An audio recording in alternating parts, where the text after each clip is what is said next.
Today I wanted to show you an idea I had for a 3-course Christmas menu that's a little bit different, a little bit less expensive and very easy and quick to make. So I've got about 2 hours ahead of me before I have to pick up the children from school. I'm going to see how much I get done in those 2 hours, but I'm pretty confident that I'll be able to get the 3 courses made. It's time to get going with the salad. So the first thing I'm going to do is roast some pecan nuts. And I am only making 5 salads today, and I counted probably 5 pecan nuts per plate would be a good number. So I would only roast the amount that you're actually going to use. For me, that is 5 times 5 is 25.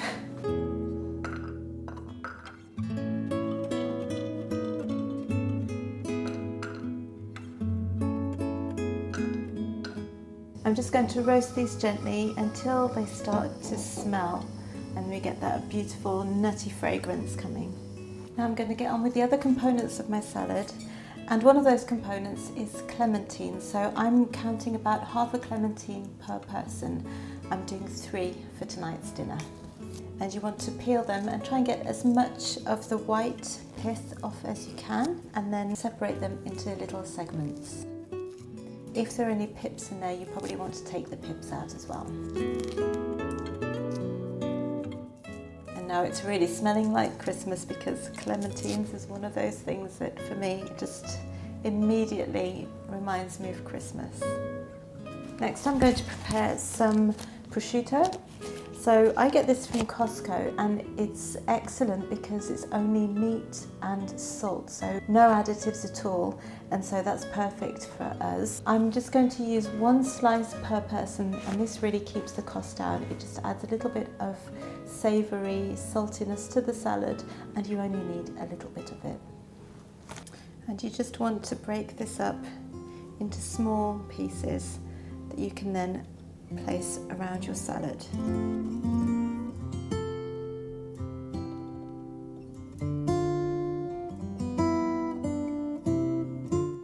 For the dressing, I'm going to use a balsamic vinegar base. So I'm keeping it pretty simple.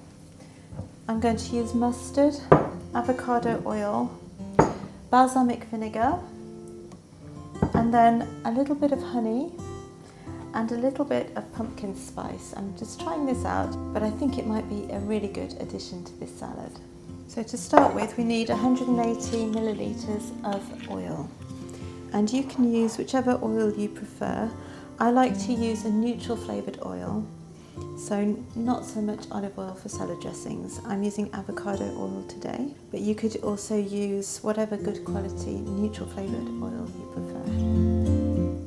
Now I'm adding 1 tablespoon of mustard, 3 tablespoons of balsamic vinegar, 2 tablespoons of honey,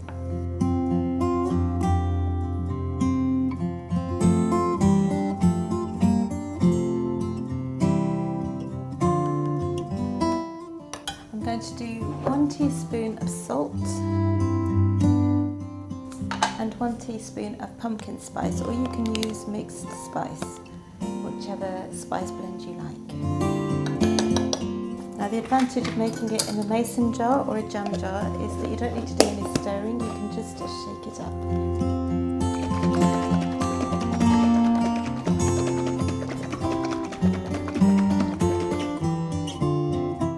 And there you have it, some delicious dressing. And this actually is even better when it's been refrigerated for a couple of hours. It emulsifies better, so this is a really good thing to make in advance. To plate up this salad, you need a handful of greens, so I like this lamb's tongue lettuce, then half a clementine per person,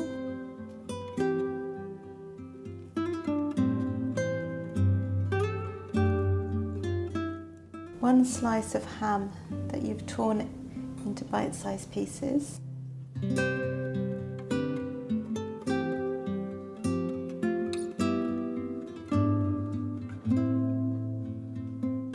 and about a tablespoon of dried cranberries.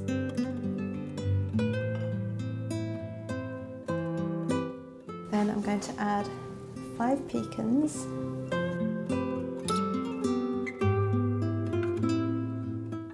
and drizzle about a tablespoon of the dressing over each plate. This salad is the perfect way to start a Christmas dinner. It's light, it's colourful, and it's full of flavour. For the main course, I'm making an absolute no-fuss dish. It's turkey leg with onions and apples, and you can either serve it like that because there'll be a nice gravy in the bottom of the pan from the onions and the apples, or you can add some creme fraiche if you can eat dairy. This is such a delicious meal. I really recommend you try it, even if it's just a normal weekend. It's amazing and well worth a go. So I'm going to cut up 2 large onions, and we want them sliced. I'll put those in the bottom of a baking dish. Now I'm going to cut 6 small apples into quarters, and I'm going to leave the skin on because these are organic and it helps them to keep their shape.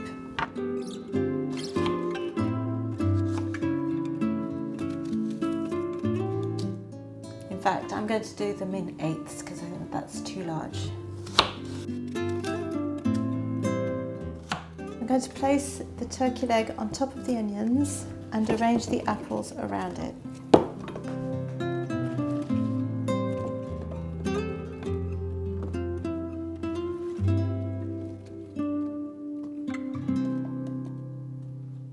I'm going to add a sprig of dried sage in there.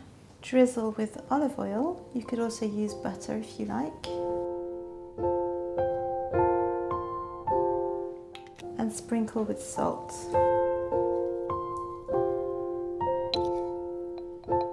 You need about 1.5 teaspoons of salt.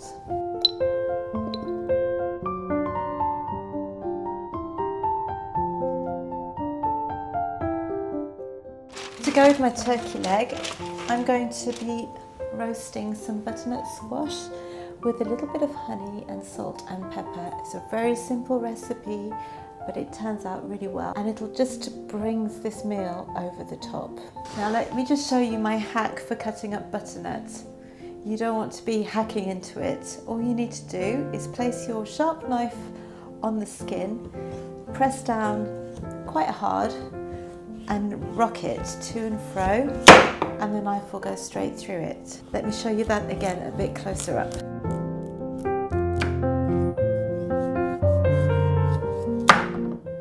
Easy peasy.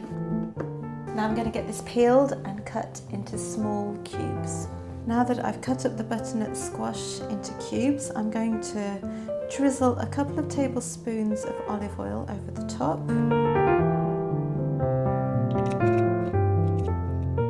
Sprinkle 1 teaspoon of salt, some black pepper. I don't have very much, but you put as much as you like on there, and 1 tablespoon of honey, and try and get it all over.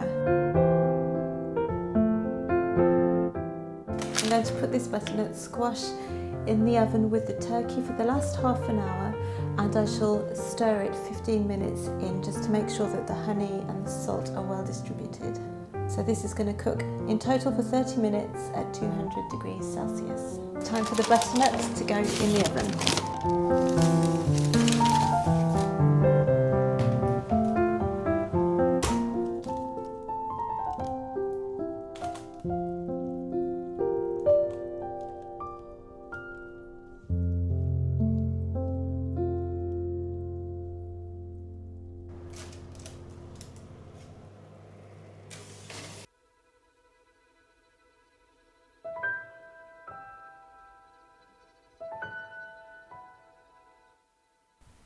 This turkey leg tastes great just as it is, served with the butternut squash.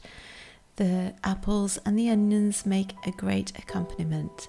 However, if you want to make it a little bit more luxurious and you can eat dairy, I suggest removing the apples and the onions from the roasting dish, popping them into a pan and adding a good lot of creme fraiche. You heat this up to make a delicious creamy sauce that is sweet and savoury at the same time, and it is absolutely delicious.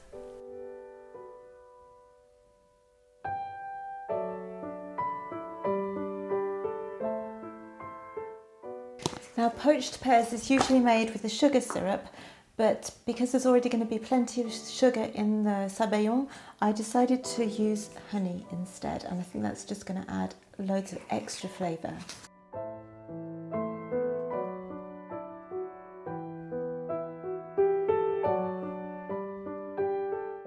I'm doing half a cup of honey,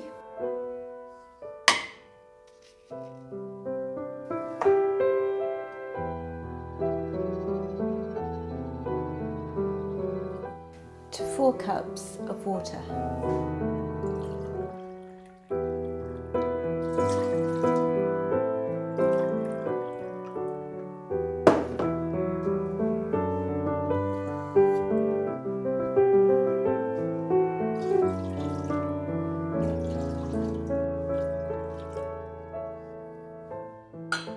I'm going to bring this to a simmer.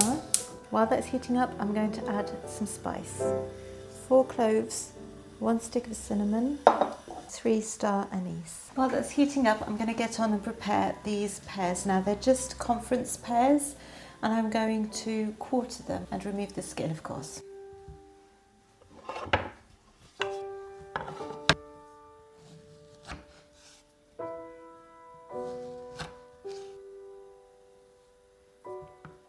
So the syrup has come to a simmer, and I'm going to add my pears. So I've quartered 4 pears, which should be enough for 8 people.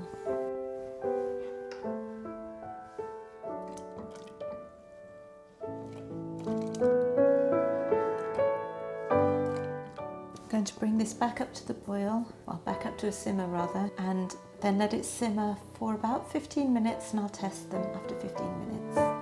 And the pears look like this while they're simmering. It's barely bubbling. It really needs to be really gentle so as not to make the pears break apart. I think these pears are done now, so I'm going to take them off the heat and leave them to cool down in the syrup. It smells amazing. I think that if you can make this the night before and leave it in the fridge, in the syrup, those pears will have an even more concentrated flavour. I'll have to do that next time. Now, this is a family recipe and I can't take any credit for it. It's my mother-in-law's recipe, but I am going to ask her if she minds if I put it on the blog for you, because this is definitely one you're going to want to try, if you can eat dairy, that is. So I'm going to start off by separating the egg whites and the egg yolks. So the egg whites are going to go in my stand mixer because I need to whip those until they're firm, and the egg yolks are going to go into another bowl to be beaten with the sugar and the mascarpone. I'm not doing a huge amount today. I'm just doing 250 grams of mascarpone, so I'm only using 2 eggs.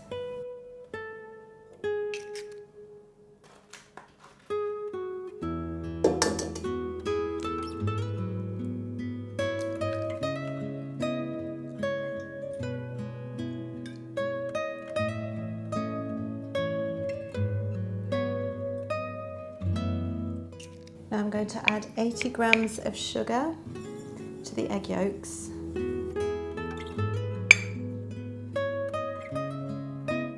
You could add more, and the recipe is usually more sugar than this, but I'm trying to keep sugar to a minimum. So while I mix up the egg yolks and the sugar, I'm going to whip these egg whites until they form stiff peaks.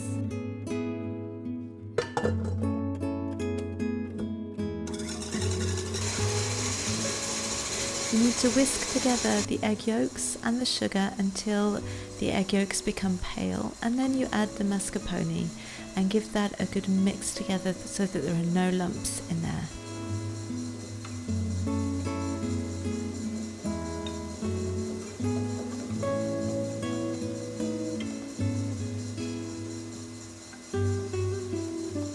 Now the egg whites have become very stiff, and that's perfect for this recipe.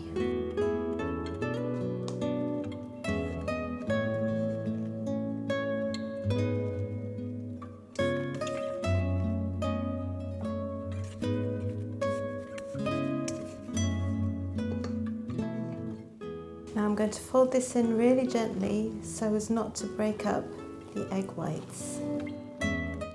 And this is the bit that I'm not very patient with.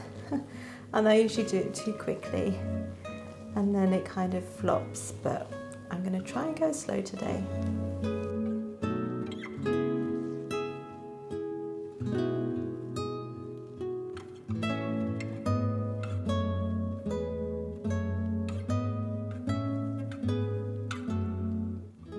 And there you have it, one of our favourite desserts, and it only takes minutes to make. The pears and the Sabayon pair beautifully together, and it's really one of my favourite desserts for Christmas because it feels a little bit special even though it's actually really simple. So I just like to serve a little bit of Sabayon along with these poached pears, and it is always a hit. Don't forget you can get all of these recipes over on the blog. Just check out the link in the description box below. This is a no-fuss Christmas dinner. It is absolutely delicious, but it takes no time at all to pull together. If you're looking for more Christmas inspiration, I'm going to leave a video on the end screen that I think you'll really enjoy. And don't forget to hit subscribe, that really helps my channel to grow. I'll see you next time, friends. Bye!